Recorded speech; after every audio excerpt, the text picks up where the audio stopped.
Untuk topik ini, anda akan merujuk kepada Digital Climate Change Marathon modul yang bermula di halaman 12. Sebelum kita bermula, adakah anda tahu apakah itu elektrik? Elektrik adalah sejenis tenaga yang boleh terbentuk pada satu kawasan atau mengalir dari satu tempat ke tempat yang lain. Terdapat dua jenis tenaga iaitu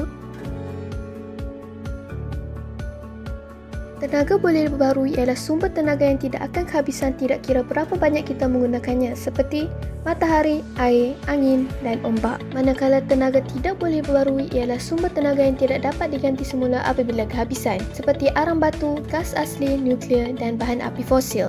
Semestinya elektrik memainkan peranan yang amat penting terutamanya pada abad ke-21 sekarang yang mempunyai berbagai jenis teknologi yang bergantung kepada elektrik sepenuhnya. Tetapi adakah anda tahu elektrik juga dapat melepaskan sejumlah karbon dioksida iaitu gas rumah hijau yang dapat menjejaskan alam sekitar dan menjurus kepada perubahan iklim. Jadi bagaimanakah elektrik menjadi salah satu punca berlakunya perubahan iklim?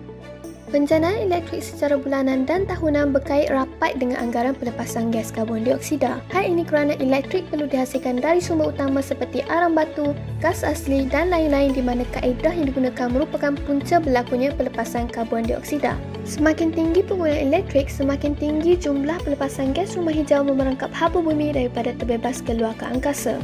Oleh itu, suhu akan terus meningkat dan masalah perubahan iklim akan semakin serius. Elektrik merupakan penyumbang kedua terbesar dalam menghasilkan pelepasan gas rumah hijau. Raja tersebut menunjukkan penggunaan elektrik di dunia. Pada tahun 2019, penggunaan tenaga telah meningkat sebanyak 2% dan menjadikan elektrik punca pelepasan karbon sebanyak 80% di Malaysia pada tahun 2020. Oleh itu, kerajaan Malaysia telah menggalakkan rakyat untuk mengambil bahagian dalam mengatasi isu perubahan iklim dengan mengurangkan intensiti pelepasan karbon.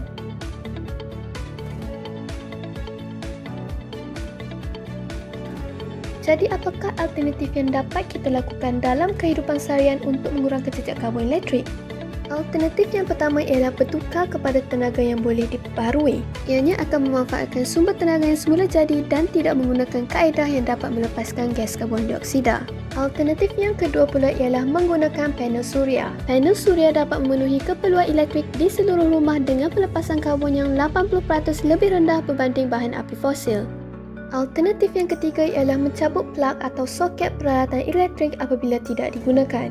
Peralatan elektrik akan menggunakan elektrik dan menyumbang kepada jejak karbon anda sekiranya plug masih tidak dicabut. Alternatif yang terakhir ialah menggunakan peralatan elektrik yang cekap tenaga. Peralatan elektrik cekap tenaga hanya menggunakan 10 hingga 50% lebih sedikit berbanding peralatan elektrik yang biasa.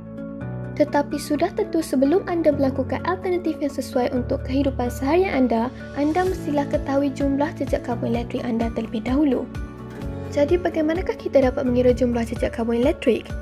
Pertama sekali, anda mestilah mempunyai bil elektrik anda. Dengan ini anda akan dapat mengetahui jumlah penggunaan elektrik anda untuk sebulan. Untuk mengira jejak karbon elektrik, anda mestilah tahu jumlah penggunaan elektrik anda untuk sebulan melalui bil elektrik. Rujuk halaman 18 untuk memahami bil elektrik anda dengan lebih lanjut. Kemudian ialah faktor pelepasan elektrik di wilayah anda seperti yang telah dinyatakan di halaman 17.